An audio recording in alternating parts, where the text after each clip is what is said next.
everything is helping you grow and thrive. Know what you need to know. And this is going to be maybe a little awkward for me to hold this, but I'm going to try just doing it because I think the quality will be better. It has a rather photogenic look, like those paintings where they posed somebody a certain way. Hi, I'm Patricia. Before recorded history, humans knew singing as a deep source of power. Power to change, power to heal, power to be present with what is. Right here, right now, we are remembering the ancient gift of song, using modern tech to help us tap into resilience and capacity in chaotic times. Welcome to the 120th episode of A Breath of Song. I'm so glad you chose to do this today, which is extra special because T. Martin is joining us for a songwriter conversation. Hi, T. Welcome. Hi, Patricia. We are here to find more ways to sing songs that help us heal, adapt, grow. Your voice is exactly what's needed for this. I'm coming to you straight from my home in what is now called Burlington, Vermont, on the unceded lands of the Abenaki people. And T, tell us where you're calling from. Yeah, thank you so much. I'm thrilled to be here with you. And I'm calling from northern New Mexico at a place called the Llama Foundation, which is about 8,600 feet up on a mountain. And it's the land of the Pueblos and the Tewa people. And it's not usually where I live, but I'm here right now. I'm usually on southern Pomone Coast Miwok land in so-called Sebastopol, California. Beautiful. Are you on retreat? Are you on vacation? Great question. Yeah, I'm visiting a community that I've been building a relationship with over the last few years. And I've been here for a bit over a month. I've spent time over the summer in August and September the last few years. So I'm here singing and volunteering in the community. And yeah, it's an amazing place. Beautiful. All our voices, wherever we are, will turn up just as they are today. And no matter what, we can feel the connection to our breath and vibration in our body. Let's find how good it can feel to sing. Last week, I shared T's song, I Let Go. Today, T will be teaching us a relatively new song of theirs called Alchemy.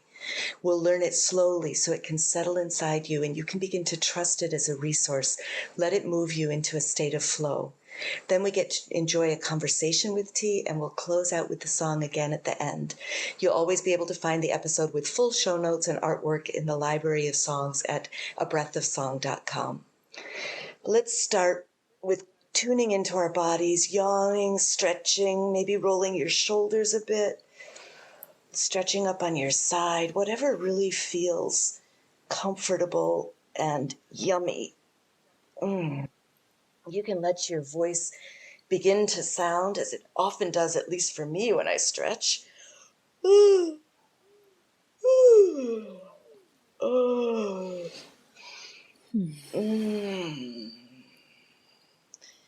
And start to notice as the breath pours in how it opens up space in your rib cage, under your arms.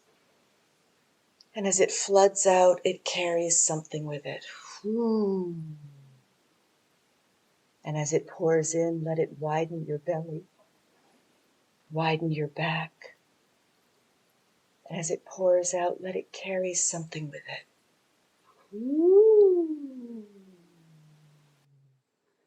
Letting it drop into your pelvis, and even down to your feet, and sliding up your spine.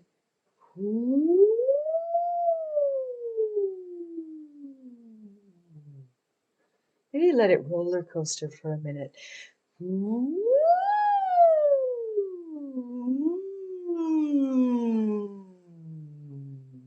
Feeling how it vibrates as it slides around your body. Go ahead again.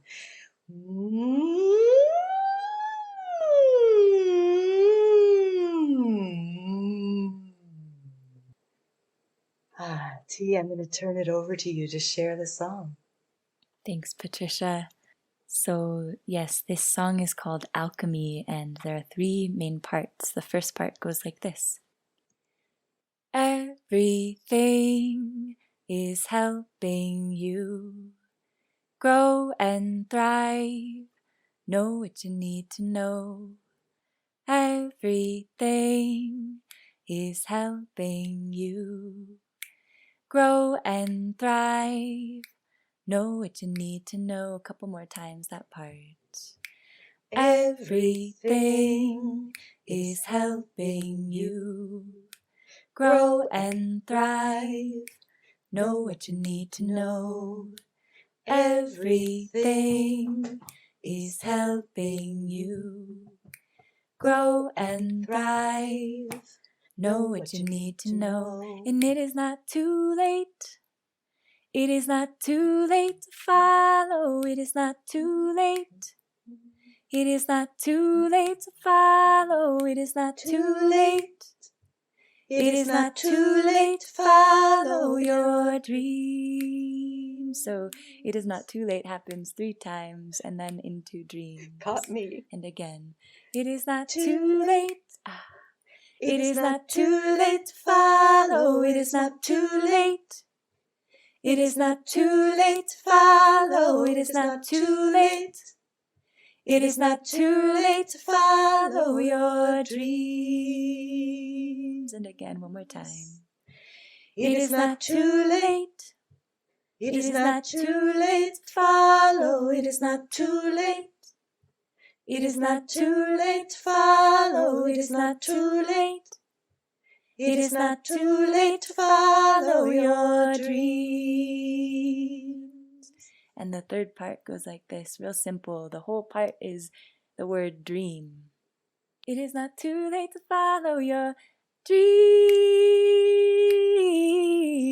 There it is. Dream. Sing that with me, yeah. Dream. And again. Dream. So that repeats. Okay. Everything is helping you grow and thrive. Know what you need to know. Everything is helping you grow and thrive. Know what you need to know. And it is not too late. It is not too late to follow. It is not too late. It is not too late to follow. It is not too late. It is not too late to follow your dream. And thrive. Know what you need to know. Everything is helping you grow and thrive. Know what you need to know. Everything is helping you. Everything is helping you grow and thrive.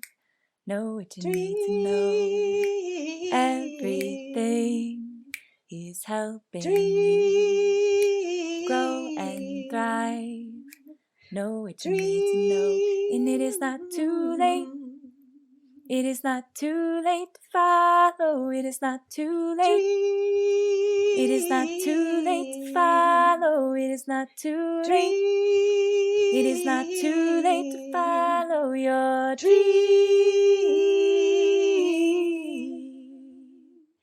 Dream. It is not too late. It is not too late to follow your dream. And you can add harmonies to any of those parts. That's the song. That is so cool. I love that. Could you give us Dream again, just slow down, because there were so many little quick notes in there, and I'd like to see if I can find them all. Yeah. I have a bit of a musical theater background, and I think it's something straight out of Rent, the musical Rent. When I hear it, I think... Fabulous. What a great place what a great thing to include. Yes. Okay, it's dream.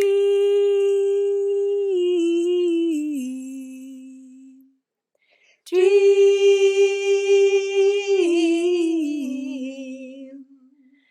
Dream.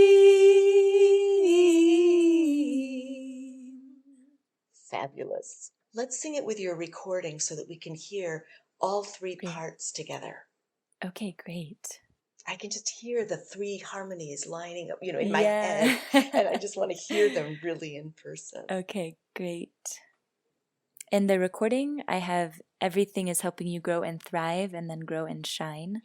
Okay. I'm fine with people switching it. Officially, it's just thrive. But when I recorded it, it was thrive and shine. Okay, let's see how this sounds. Everything is helping you grow and thrive. Know what you need to know. Everything is helping you grow and thrive. Know what you need to know. Everything is helping you grow and thrive. Know what you need to know. Everything is helping you grow and thrive. Know what you need to know. And it is not too late. It is not too late to follow. It is not too late to shine. It is not too late to follow. It is not too late. It is not too late to follow your dream. Know what you need to know. It is not everything is helping you grow and thrive. Know what you need to know. Everything is helping you grow and thrive. Know what you need to know.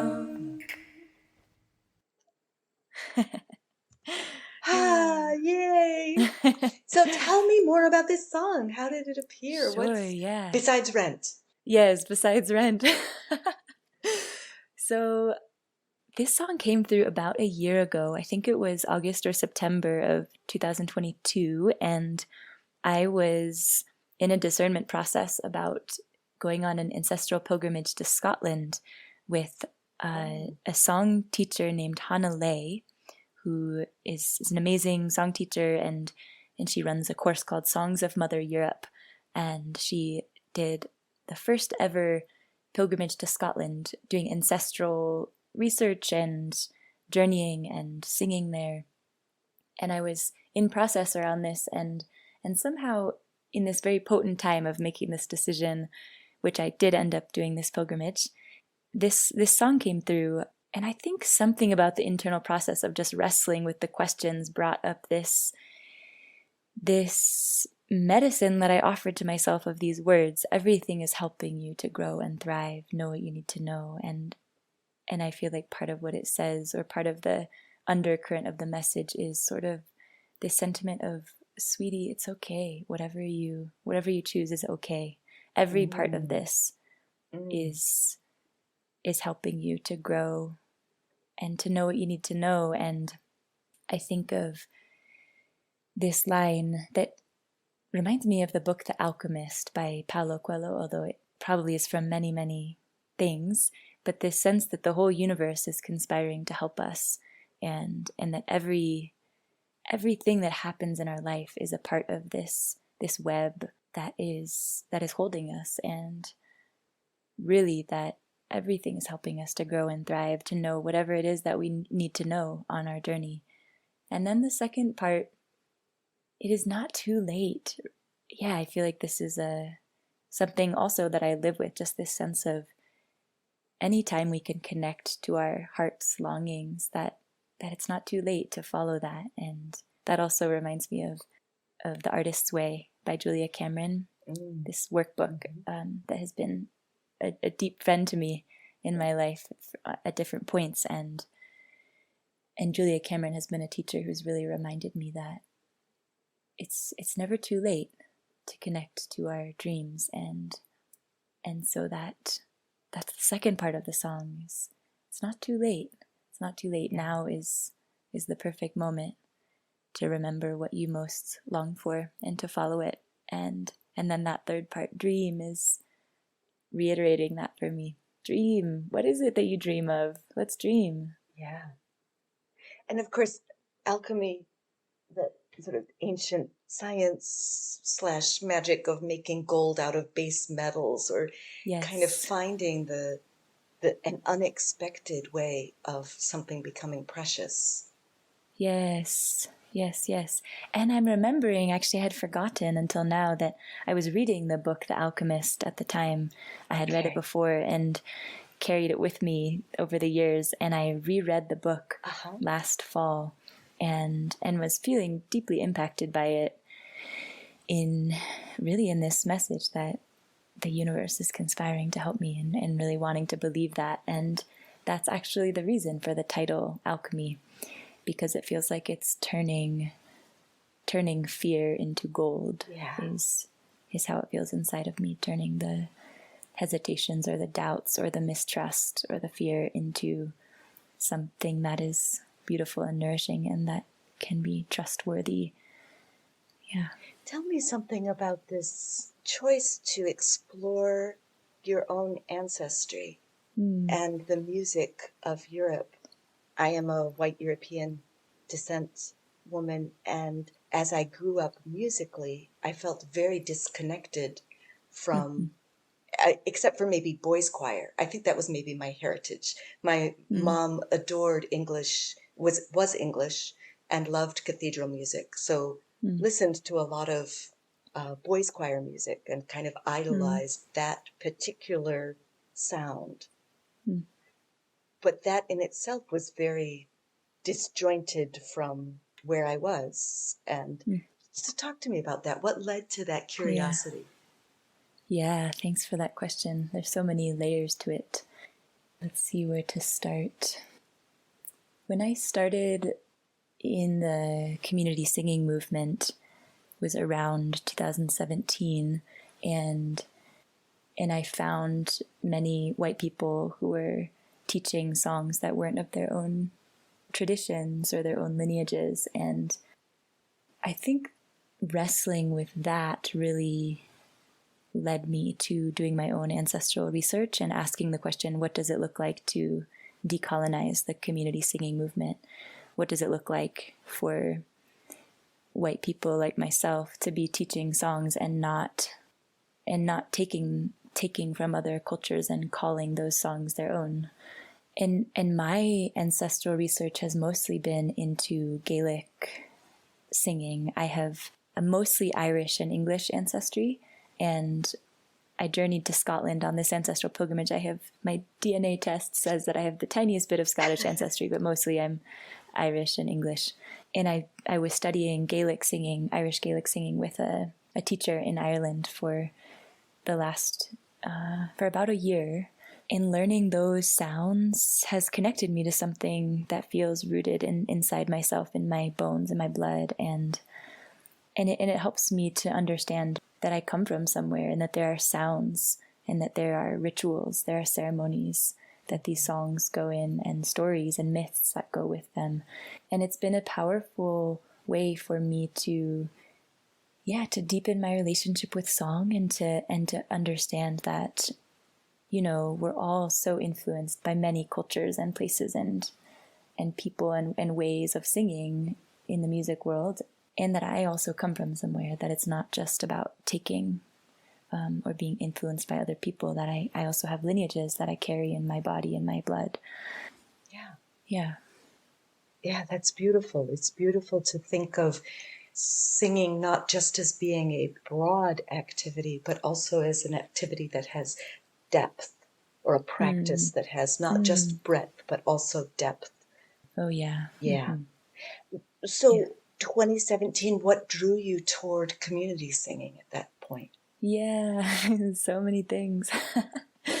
So I grew up singing I didn't identify as a singer for most of my early years in my life, but I grew up singing in a church choir from maybe second grade on. And even in my really young years, there was something that drew me to the experience of singing in community in that way. There was a family that led the church choir at the Catholic church that I grew up going to. And there was some sparkle about them that I always felt drawn to, in a way that I wanted to be around them. And I thought it was so cool that they all played instruments and sang, and I didn't come from a musical family. And so I, over the years, just kept singing, and I mostly through high school in the context of church choir, and then I did musical theater in high school. And I found that some of my favorite moments in my life were when I would gather with my friends and we would just all sing together or jam on instruments. But I still didn't really identify as a singer. And after high school, I started singing more and started being encouraged to sing more in front of people, and had to get over a deep, deep fear of singing publicly. There's so much more I could say about that. But long story short, I ended up at Village Fire in the Midwest, this community singing gathering in Iowa, and I loved it so much. And one of my early singing teachers and ongoing singing teachers, Liz Rogg, she said to me, why don't you go around and interview community song leaders and learn more about this? And I thought that's kind of a cool idea. So I wrote down some names, and then maybe sometime in the next year, I went to Singing Alive in Oregon, and I got to sing there and meet more community song leaders, and met Josh Blaine, who's another song leader, and he was actually going on a journey of interviewing people in this way that Liz had suggested I do. And so the two of us ended up traveling together and interviewing song leaders, and that's really what kind of catapulted me into the work of community singing. I was starting to dip my toes into the world, but we traveled and interviewed Melanie DeMore and Lisa Littlebird and other song leaders, and that feels like it was really the catalyst for me. Did those interviews end up being published anywhere? Are they on Yeah, the web? that's a good Are they question. findable? I want to read them. Yeah, they're certainly somewhere. They were video interviews, and at the time, Josh was compiling them with the idea of publishing them somewhere. And some of the interviews you can find them on Facebook. He was organizing a project called Finding Our Voice, and that's where the interviews, that's kind of the title under which the interviews can be found, is this project Finding Our Voice. Okay. Yeah, that was a big piece of how I started in the world. And there's a lot of kind of background threads to that, but that was, I think, sort of the turning point for me. Can you identify what it was as you were talking with these people, which is different than singing with them, right? What was it that drew you even closer into the community singing world from those conversations? This is maybe not directly answering that question, but what comes to mind immediately is in these interviews, I could see the network and the web of people and teachers who were singing in a particular way that was community oriented, that was oftentimes, it felt inside of me healing and focused on liberation. And I felt like after doing these interviews, after we interviewed Lawrence Cole as well, and I felt like I did these interviews and then all of a sudden had these teachers and mentors that I was connected to because of this. And Melanie DeMore, for example, is one of my primary mentors in the community singing world now. And I met her first doing that interview. And I remember at that moment feeling like, oh yeah, this is someone who I respect so deeply and want to deepen in relationship with and learn from. Talk to me about the word liberation. This is a word that I've only just recently been coming in contact with. Talk to me about what it means to you and how song is intertwined with liberation for you. Yeah, I love that question. Some images that come to mind are, I'll speak to the opposite of liberation. Feels like contraction. If contraction or tightening is the opposite, then the image of liberation feels like expansion. And I think of being invited, being welcomed into the creative muse, being invited into fullness and then some. being invited to stretch toward what's possible. I think of liberation being freedom. Another image that comes to mind is a butterfly coming out of the cocoon and the wings expanding. And the way that it connects to song for me is on a very physical level. I feel inside of myself something expanding when I sing. I can feel it in my chest. And I think there are physiological ways we can talk about that. Somatically, singing is regulating and we're breathing deeply and, all these things, moving our bodies potentially. And just inside myself, there's a way that in addition to kind of the physiological things, there's a way that it feels like song expands something in me. And it feels like it can be liberation. And I'll say there's kind of a different way that I would use that word also, which is I have been a part of singing movements that have used song as specifically liberation and justice movements. I was co-leading the Thrive Street Choir for most of the last 6 years. I just left that role. There is a group of singers in the Bay Area, San Francisco Bay Area, that sings for marches and rallies and protests around the Bay. So local organizers can message them and say, hey, we need someone for this protest tomorrow. Can you show up with song? And in that context, I feel there's specifically a social justice aspect to the way that I use the word liberation, which is liberating ourselves from an overculture of domination or from various kinds of oppression that people might be experiencing. Yeah. That's really helpful. Last week, the song that I shared of yours was I Let Go. I let go, I lay down, I release, return again. Tell me about the effect that song has when you sing it in your body. I know the effect it has in my body. I'm curious to hear what happens for you when you sing that song. Yeah. That song feels like an exhale, and it returns me to my body in moments when I'm looking outside myself for whatever it might be. Yeah. It feels like it returns me to this all is well right now. There's nothing more to be done in this moment. It's okay. And maybe, like I said in Alchemy, in that song too, it's a sense of I'm being carried by something greater than myself, and I can rest. What led you to start writing songs, creating songs that have these beautiful messages to yourself? Why do you think they come out as songs? That's interesting. Well, on the one hand, it's the medicine I sing, and I think so many people who write songs write the medicine. I write the medicine that I need in a moment, and I think in a way it comes out as song because when I sing, I'm not rationalizing something in my brain, and there's something somatic.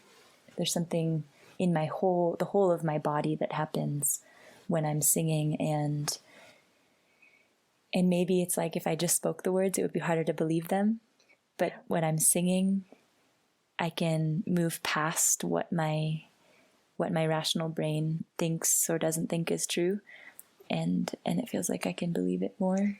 That's actually why there are ad jingles, because they actually have the science shows that we are more likely to believe things that are sung than things that are spoken. Whoa. Wow, that's wild. So you're tapping into something very true about us as humans, right? But I love that you have that experiential connection. I think a lot of people experience music as very performative, right? You go to a concert, you buy a CD, you listen to somebody who's quote unquote a real singer, and the experience is that the music is out there somewhere else, rather than inside. How do you help people move through that hesitation or that sense of separation from song?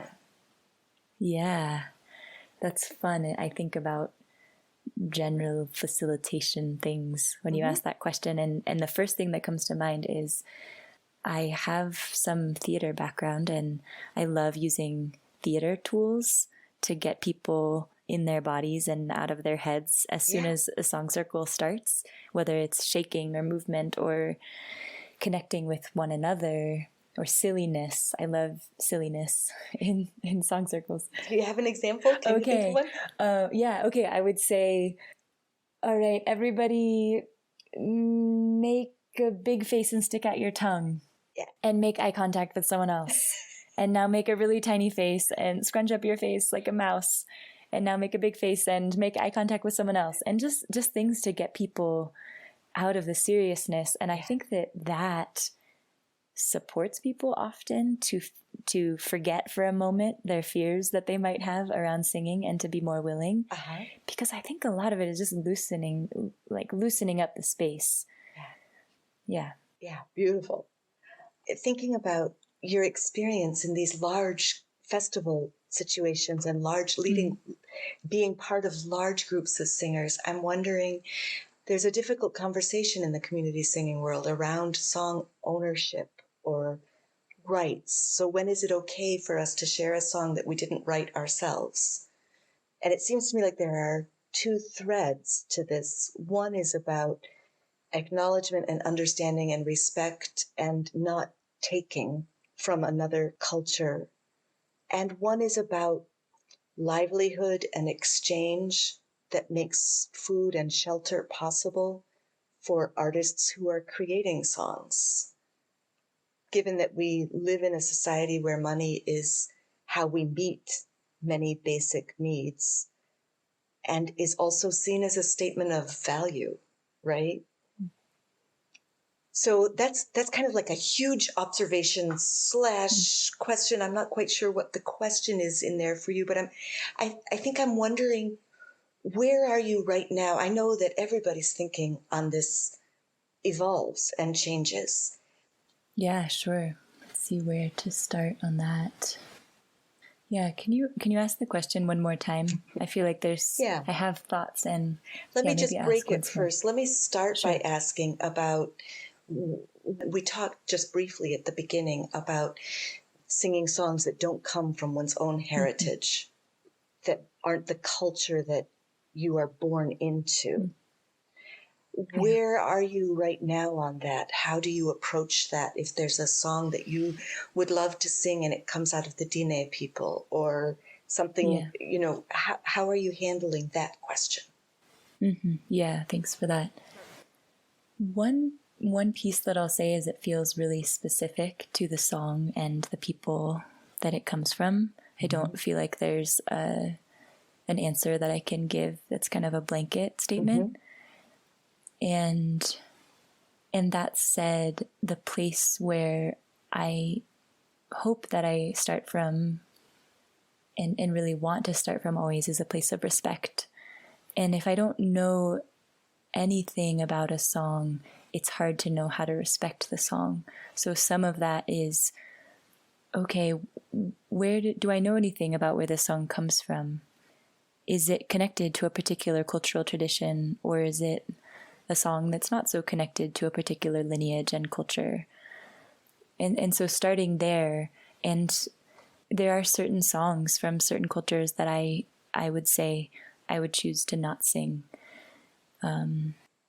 And definitely if I didn't know if it was okay or not. And then generally I think there are certainly songs that I would say I choose not to sing. And I think that said, I feel like a learning point for me recently in this has been to also loosen around it in a way that I'm not being righteous or like it's never okay to. I just feel like things are so complex, and in song song is a technology that we've been using, for millennia throughout all cultures. And I always want to start from a place of respect, and to do my work, especially as a white person, to do my work to track what am I singing and where does it come from. And to also check myself if I'm being really tight and feeling like I'm a good song leader because I don't, I know that I'm not supposed to sing these songs or something. I think there's a fine line, and that I want to be really careful to humble myself, and also to say, like, there's so much complexity, and to really do my best, and to not hold ultimatums around any of it, around what's okay or not okay to sing. Yeah. Does that feel like it answers it? I love the recognition that it's individual, that it's each song. And then you do have a starting point of respect. Yeah. And then how you carry that into the song is going to be different depending on on that particular song. I love that response. Not that it matters whether I love it or not. I mean, but I do. I think that's a really helpful approach to take. So the second question that I had was really a separate question, but it also involves that respect question, I think, which is, how do you approach sharing songs that are written, that we know are written by somebody else? And you're leading a song, you're being paid to lead a song circle. Yeah. And you're bringing songs by other people, right? Yeah. And I think this is an ongoing conversation in this. I don't expect you to have the answer. I don't think any of us have the answer yet. I think this is something that we're still trying to uncover, still trying to discover. We live in a society where money is how we meet many basic needs. If I come and sing in a song circle with you, I am unlikely, especially if it's a Zoom song circle, I'm unlikely to bring you food in exchange for this, or knit you a blanket in exchange for, it's more often that the exchange is financial, right? If you're going to go home and have warm things to wear and food to eat. It's something I think about when it comes to how we share music of other people. I think about it like I try to buy music on Bandcamp instead of Spotify, for example, as a small way of letting the money go to the creator. Yeah, I think similarly to what I said to the last question, it feels really person specific. Yeah. And so I have a couple of kind of directions I could take the question. The first thing that I'll say is, as much as I can, I love to build relationship with people whose songs I'm singing. And that gives me information about how to proceed in that question. Because if I'm in relationship, just in the same way that in the previous question, if I can be in relationship with a song, with the song keeper, with the culture, then I can have more of a compass for how to navigate, because I maybe will hear it directly from the person. Hey, how do you feel about me singing this song at this song circle where I'm getting paid? So I think as often as possible, I want to build relationship, and I'll say the same thing again, which is I also want to hold it all loosely, not too loosely, but to remember that I can have norms that I go by in the so-called community singing movement. And also people have been singing together for, all of history. And to just remember, I didn't create the technology of singing in community. And I want to do my best to be respectful. And also, like, for all of time, people have been hearing things and then repeating them in circle and singing them. There's a way that what I want to hold gently is that my perspective of how to be in right relationship even feels like I want to make it more complex by remembering that like let's do our best to be in reciprocity, and also like singing, it's like breathing, and I don't have any, there's no ownership in any of it, and I don't say that to mean that I don't want to honor the lineage. It's so important to me to honor the lineage, and just also to be like, great. And also sometimes people just sing things and it's like, you know what I mean? Yeah. Yeah, I It's do. hard, it's a little hard to articulate it for me, but that's some of the answer as it comes up for me. I think about, I know that there are a lot of people who listen to this podcast from all over the world, you know, and myself, for example, when I found the community singing movement, discovered some of these songs for the first time in 2019, it was through Lisa Littlebird. But I live on the East Coast. I haven't met Lawrence Cole, although, of course, I've heard so much about him, you know. I haven't met you until today. I haven't met Melanie DeMore. There's so many people who are creating songs that I've heard, both from them through recordings and from other song leaders that speak to me, you know, that I want to carry. So this is a question that comes up to me fairly frequently because I don't feel like I have that relationship, but I'm hearing these songs that feel really good in my life, you know? Yeah. I think that's part of why I asked this question. Sure. Yeah. I would also say, to be more specific, if I'm leading a song circle and there's a song leader whose songs I'm singing repeatedly, I will think, okay, how can I be in reciprocity? Do they have a place that I can donate on their website or something like that? Or can I reach out to them and ask and just make sure I'm in right relationship? So that's another, you know, more practical, specific answer. What do you learn about yourself and others from the process of being a song leader? I feel like singing and facilitating song has been one of my, if not the primary place of my learning and growth over the last number of years. And I think that so many facets of the learning, it could happen in any focus, you know. It's like if I was dancing or something, maybe there could be similar kinds of learning, but it just is it's the place that I've chosen to do my work in a lot of ways. And so, gosh, I've learned so much about myself and others. Many of the things that we're talking about, how to be in right relationship with my own ancestry, with other cultures, with how to think about money as it relates to artists and my own art and other people's art.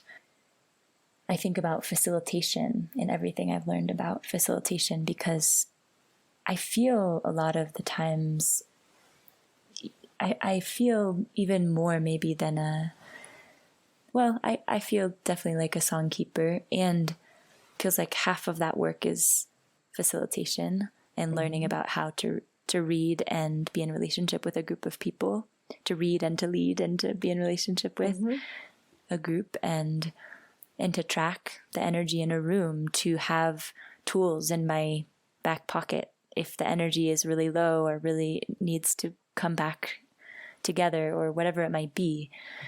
Gosh, I've learned so much. It's beautiful. How do you take care of yourself when you're not singing? I love to play soccer. I play soccer, and that is a big tool for self-care for me. I also have a set of movement practices that I do every morning that actually comes from a theater movement teacher. It involves stretching and shaking, and I do some qigong.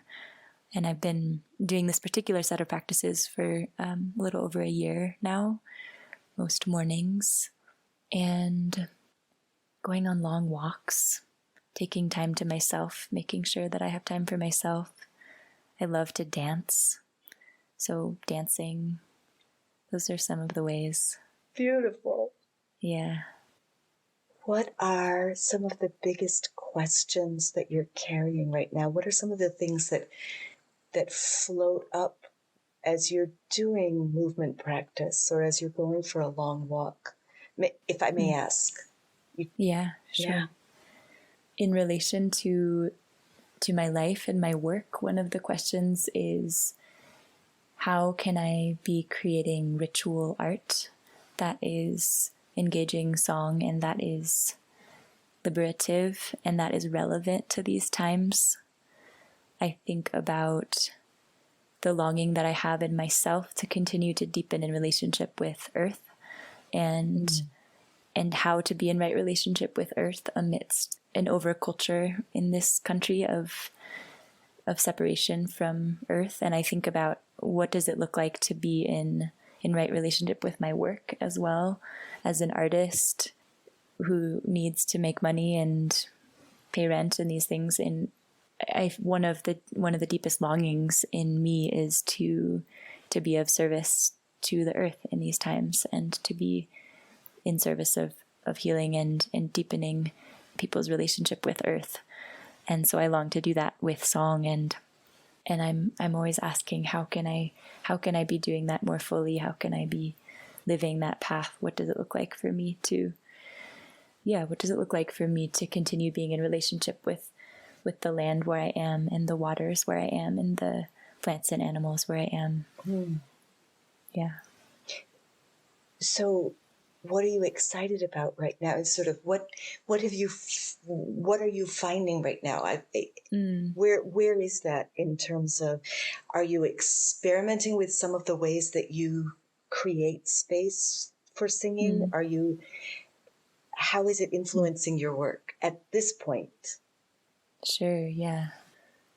Well, one thing that comes up, and it may be because I'm on this particular mountain now, but the place, the physical landscape where I am and where I've been for the past month is being upwards of 8,500 feet on a mountain, and it's black bear country, and it's a 40-minute drive into Taos, into town. And there's a way that I find myself longing to be just living closer to the edginess of the wild.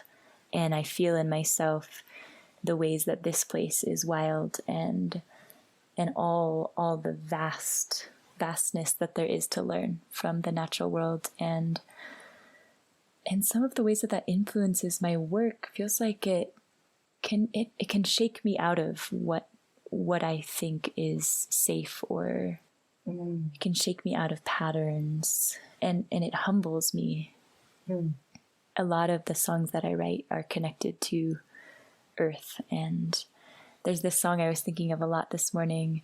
The lyrics are, "At the place where the waters meet, spider weaves a web, casting a golden thread to the center of your knowing." And that song came through I was just about to do a 4-day fast out in the wild. I was backpacking in Northern California on northern Wintu Palm land. And yeah, the ways that I felt like, okay, here's this little spider, and what does spider have to teach me about my life? And here, being on this mountain, what does black bear, what does coyote and mountain lion and pine tree, what do these beings have to teach me about what it is to live on this planet in these times? And just to stay really humble. Yeah, I feel really aware of having grown up in a city. I grew up in San Francisco, and I feel in many ways in my bones like a city creature. And when I come out in wild places, it's like, ooh, okay, here I am. Here are me and all my fears, and letting that humble me, letting it be a place that I can surrender and find my memory of my place in the wildness of things. You know, in the significance of my life and the insignificance of my life, in the great mystery and web of things. And all of that, I feel like all of that whispers into my songs, into my poetry, into my writing. Yeah. Yeah. I feel like I've been doing the reverse. I grew up in a very rural area on many acres in farmland and wildland, and spent most of my adult life similarly next to thousands of acres of wildland, and now have moved into a small city. Burlington, Vermont is not a large city by most people's standards, but to me, it feels very different. And I'm really, there's so much pavement, so much between me and the ground so much of the time.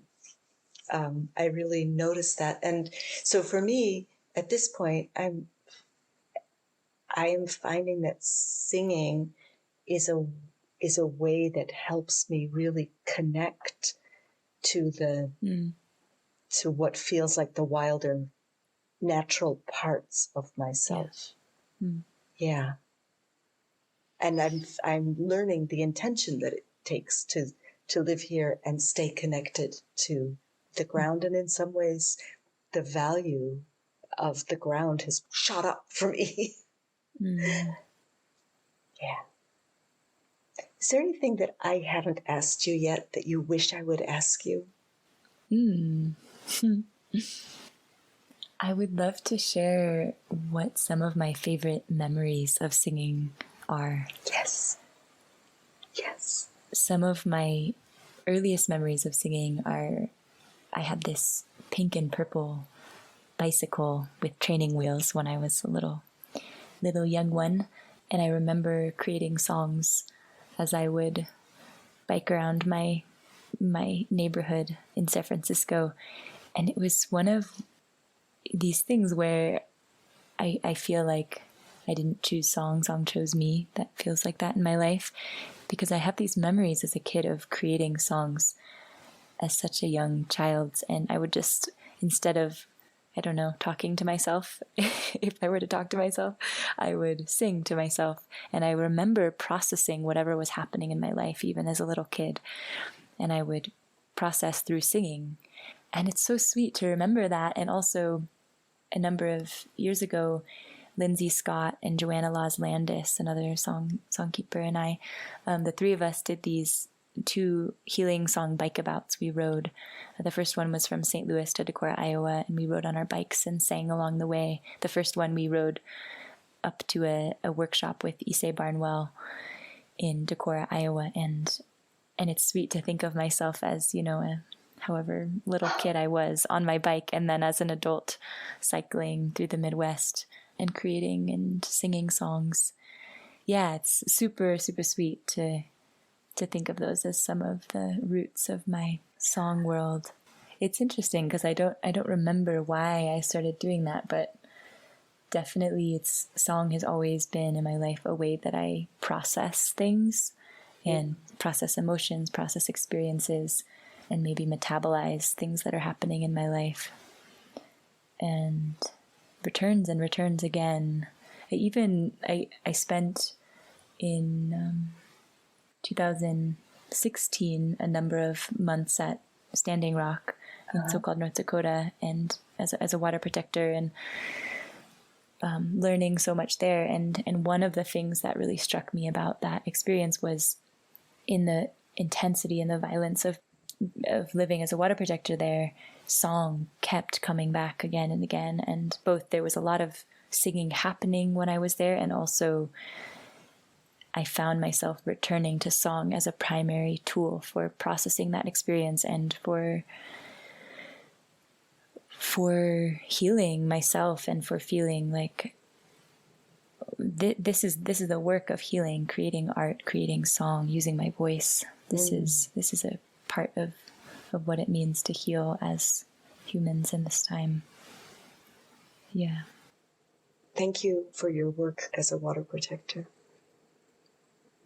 You feel ready for lightning round questions? Sure. All right, here we go. What's an album that was really important to you? Oh, okay. Let's see. I think of Tracy Chapman I don't know, something by Tracy Chapman. I think of I'm Yours immediately, that song. I don't know the album, but yeah. I also, another answer I'll give is, well, I'll leave it there. Yeah. Oh, you can give another answer. When I was in 8th grade, I remember, this is coming up for whatever reason, but I remember listening to the album that Taken the Long Way Around by the Chicks is on, and they, as a country band, had spoken out against the war in Iraq and gotten a lot of backfire the Dixie for Chicks, that. right? Yeah. Yes, they're now going by the Chicks. Yeah. Yes. And I was so inspired as a young person by like these people speaking out, using their power as artists, using their voices to speak out against violence and hatred, and they created this movie about it. And anyway, that I listened to that album on repeat again and again because I felt so moved by these artists using their voice, and I feel like that's a early inspiration for me. Yeah. And something I strive to do. Anytime we're facilitating something, it's a position of influence, and how can I use that position well and for justice and healing? Wow. All right. The next lightning round question is, what is your favorite soup? Which feels like a little bit of a change of topic. I have so many answers. I love soup. The immediate one that comes to mind is butternut squash soup, because it's been a go-to for many years, but I've been on a miso kick for the last while, and miso any time of day. And I'll also say any kind of soup with good broth really gets me. Yeah. What is a sound you feel strongly about? Doesn't have to be a positive sound or negative sound, just a song that evokes strong feelings. A song or a sound? Sound. A sound. That's one I do a lot. Release. Who is an artist that you wish more people listened to?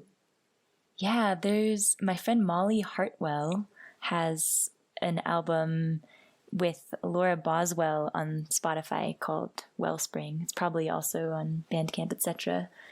But I wish more people listen to this album. It's so good. And Molly Hartwell is the author of the song that has spread far and wide in a different form, the Put Your Roots Down song, which sounds quite different in its original form, but that's Yes. Molly Hartwell's song. I'm so glad you shared that, because Put Your Roots Down is one of the most listened to podcast episodes on A Breath of Song. And when I recorded it, I didn't know whose song it was. And I said, can anybody tell me, please, because I love this song and I'm trying to track down its origins. Yes. And this is the most effective tool that I had. Yes. And eventually Heather Houston found it, and she was like, actually she was song leading it. And and Molly said, "Oh, that's my song." Right. Molly told me that story. Yeah. That's so cool. Yeah. So anyway, before we close, where can we find you and follow your projects, buy your music, stay in touch? Thanks so much. You can sign up for my newsletter, my mailing list, and you can find me on Bandcamp and Spotify, all the major streaming sites. My album is called Water and Bones. And I also have a Patreon page where I post exclusive content. And there's a music video for one of my songs, May This Body Be a Bridge, that I love to share with people. You can find it on YouTube under May This Body Be a Bridge, official music video by T. Martin. Both that song, the Spider Thread song, and this whole album is filled with just incredible music. I find it, I got it from Bandcamp, and I find it it's one of my favorite albums. Thank you so much. Really appreciate it. Yeah.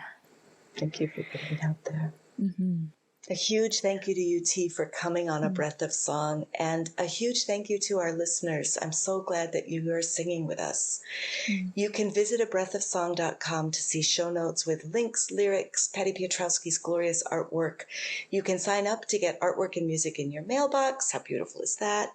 And be one of the generous people who put something in the gratitude jar to help cover costs.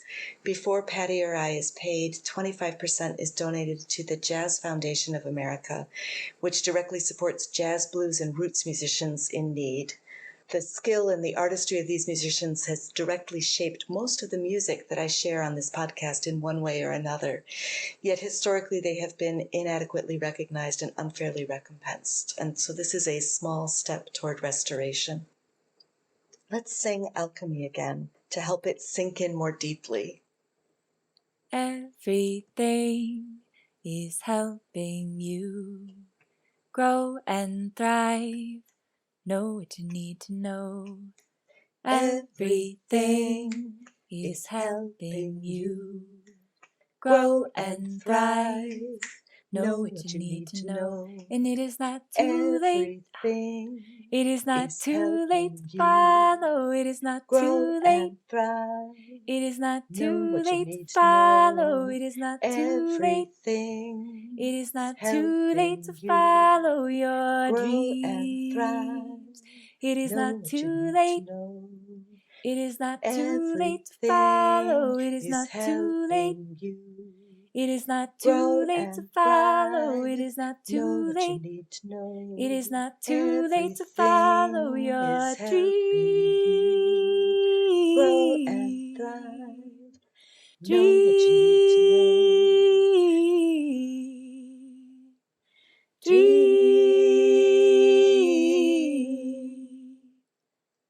Everything is helping you grow and thrive. Know what you need to know. T, thank you so much for coming today. Yeah. Thank you, listeners and singers, for joining T and me for A Breath of Song. I'm so grateful that you're taking care of yourself and listening to your voice. I believe making a better world starts with tuning into ourselves and each other, which is what we just did. So, yay us! If you're liking this podcast, please share with a friend, and next time we'll plant another song. Until then, be well. Yay! We can hit pause.